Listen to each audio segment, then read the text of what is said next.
Le Quarantine Act, qui arrivait à expiration le 31 août dernier, a été étendu jusqu'au 31 décembre 2021.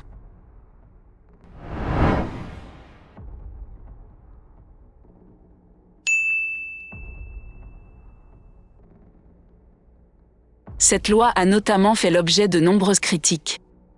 Le Quarantine Act 2020 prévoit notamment des pouvoirs supplémentaires au Premier ministre et son gouvernement pour imposer des restrictions sanitaires, afin de faire face à une épidémie comme la Covid-19. Cette loi leur donne le plein pouvoir pour décider de la quarantaine, de la fermeture des frontières ou de l'obligation de porter un masque en public. Des pouvoirs supplémentaires sont également attribués à la police. Sous cette loi, la police peut pénétrer dans les locaux ou les maisons sans mandat. La police peut également arrêter, sans mandat, une personne si elle croit que cette personne a commis une infraction sous le Quarantine Act.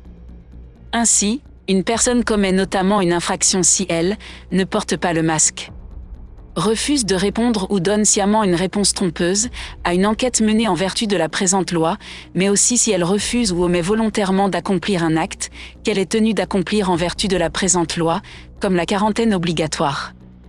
Si elle agresse, résiste, insulte, entrave délibérément ou intimide une personne agissant sous l'autorité de la présente loi. Ou encore, si elle endommage les biens du centre de quarantaine dans laquelle elle est.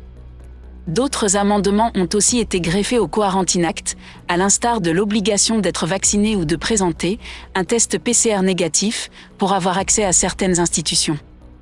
Sans ce sésame, on ne peut se rendre dans les crèches, établissements scolaires ou encore rendre visite à un patient à l'hôpital.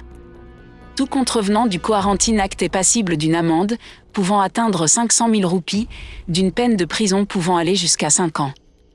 La même sentence est réservée à ceux qui endommagent les lieux où ils sont en quarantaine. Avec les amendements effectués via le Finance Act 2021, la police peut également émettre des « fixed penalties », comme pour le non-respect du port du masque. Preuve qu'on ne plaisante pas avec le fameux Quarantine Act, des condamnations ont déjà commencé à pleuvoir. En juillet 2021, 2 hommes ont été condamnés devant le tribunal de Flac, sous une accusation d'avoir quitté le centre de quarantaine, sans autorisation. Ils ont chacun écopé d'une peine d'1 semaine de prison. La première condamnation pour violation de cette loi est celle d'une personne qui s'était évadée d'un centre de quarantaine dans le sud-ouest du pays. Il s'était rendu à la police le lendemain. Néanmoins, dans un jugement rendu en juin dernier, au tribunal de Bambou, il a été condamné à une peine de prison de 3 semaines et il a eu à payer une amende de 1 000 roupies.